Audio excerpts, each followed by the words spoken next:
12 aprile 2000. Ronaldo torna in campo, dopo mesi fuori, dopo l'operazione, dopo tutta la paura. È il giorno del ritorno. Bastano pochi minuti, un passo, uno scatto, il ginocchio cede. Rottura completa del tendine rotuleo. Ronaldo crolla. Da lì non conta più quanto fosse forte, conta una cosa sola: se riuscirà a tornare. Per capirlo, però, bisogna tornare a prima, a quando Ronaldo non sembrava semplicemente un campione, sembrava qualcosa che il calcio non era abituato a vedere. Ronaldo Luis Nazario de Lima nasce a Rio de Janeiro. Il calcio per lui comincia come per tanti bambini brasiliani, per strada. Ma il primo passo vero non è il calcio a 11, è il futsal. 5 contro 5, spazi stretti, poco tempo per pensare, tutto più veloce. A 9 anni entra nel Valquer Tennis Club. All'inizio lo mettono in porta, davanti non c'è spazio. Poi, in una partita, lo spostano in attacco. Ronaldo ne fa 4, in porta non ci torna più. A 12 anni passa al Social Ramos ed è lì che i numeri cominciano a uscire fuori scala. 166 gol in una stagione di futsal. Il Flamengo lo vede, lo prova e lo prende. Per lui è la squadra del cuore, sembra l'inizio giusto. Ma dura poco. Il problema non è il campo, è arrivarci. Da Bento Ribeiro alla Gavia sono circa 30 chilometri, 2 autobus all'andata, 2 al ritorno, per 2 allenamenti a settimana, più le partite. Il viaggio pesa e la famiglia non può permetterselo a lungo. A quel punto arriva il São Cristóvão ed è lì che il percorso cambia davvero. Ronaldo cresce in fretta, segna, strappa, salta l'uomo, va a una velocità che gli altri non hanno. A notarlo è Jairzinho, non uno qualunque, campione del mondo nel 1970, uno che di talento se ne intende. E in quel ragazzo vede subito qualcosa di diverso. È lui a spingerlo verso il Cruzeiro. Ronaldo ha 16 anni. Nel 1993 entra nel calcio professionistico e lì si fa notare subito. Gol, accelerazione, 1 contro 1, tutto insieme. In poco tempo arrivano 44 gol in 47 partite. Con il Cruzeiro vince anche la Copa do Brasil del 1993. A quel punto Ronaldo non è più soltanto un ragazzo promettente, è un nome che comincia a girare sul serio. A 17 anni arriva anche la convocazione al Mondiale. A chiamarlo è Carlos Alberto Parreira. Ronaldo non gioca neanche un minuto, ma intanto entra nel gruppo del Brasile campione del mondo. L'Europa comincia ad accorgersene presto ed è il PSV Eindhoven che riesce a portarlo via. Ronaldo ha ancora 17 anni e per la prima volta lascia il Brasile. L'impatto è immediato, debutta e segna subito. Nella sua prima stagione in Olanda fa 30 gol in campionato. In 2 anni mette insieme 54 gol in 58 partite. Ma proprio lì arriva anche il primo segnale serio. Nella seconda stagione il ginocchio comincia a dare problemi. Ronaldo resta fuori a lungo. Segna ancora quasi un gol a partita, ma il corpo, per la prima volta, manda un avviso. Nel 1996 si fa avanti il Barcellona. Ronaldo ha 19 anni. E il salto stavolta non è solo di campionato, è di dimensione. A Barcellona non si adatta, travolge. Segna 47 gol in 49 partite, vince la Scarpa d'Oro. E in una sola stagione porta il Barça a 3 trofei: Copa del Rey, Coppa delle Coppe, Supercoppa di Spagna. In quegli anni, nello staff di Bobby Robson c'è anche José Mourinho. Lo vede da vicino ogni giorno e anni dopo dirà che Ronaldo è stato il miglior giocatore che abbia mai visto in campo. È lì che nasce il soprannome, il fenomeno. Nel 1997 l'Inter si fa avanti, Moratti lo vuole a tutti i costi. A Barcellona pensano che il rinnovo sia ormai chiuso. I dirigenti sono a cena, convinti di aver sistemato tutto. Poi succede l'inaspettato, l'Inter paga la clausola. La cifra è mostruosa, 27 milioni di dollari, record mondiale. E quando arriva a Milano, la città gli si stringe addosso, migliaia di persone, da Linate fino alle vie del centro. Da quel momento l'attesa diventa enorme, perché Ronaldo arriva in un campionato dove ci sono le difese più dure del mondo. Eppure l'impatto è immediato. Dribbling, progressioni, gol, partite spaccate da solo. Nel 1998 porta l'Inter alla Coppa UEFA. La finale è contro la Lazio. Finisce 3-0 e dentro quella serata c'è anche il suo gol.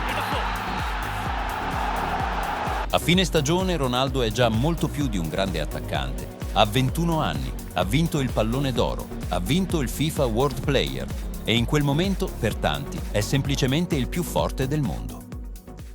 Dopo l'Inter arriva il Mondiale e arriva la notte che trasforma il fenomeno in un mistero.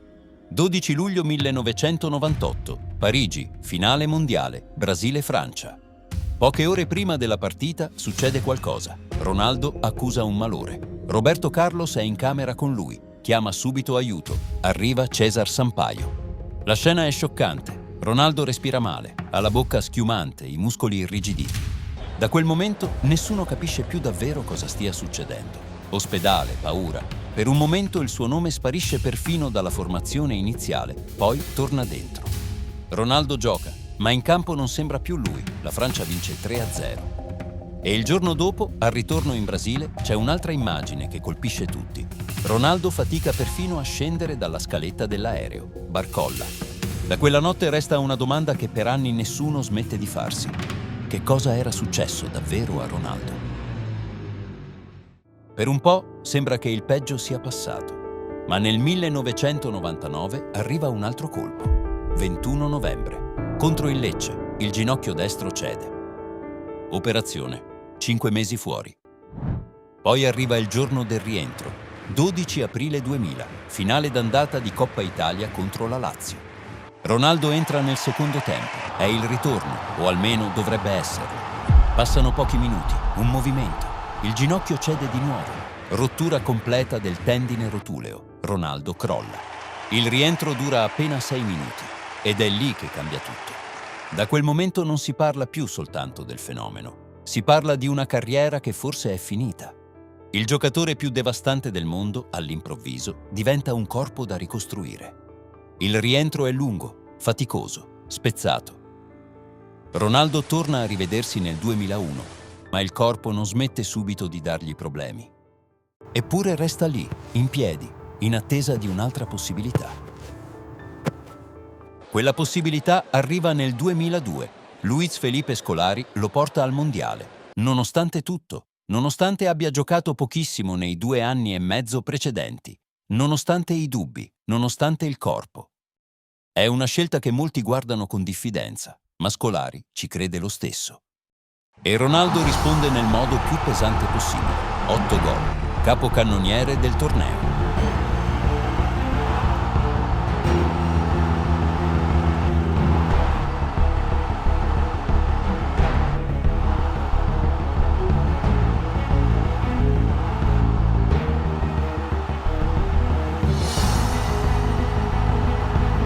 In finale contro la Germania ne fa 2.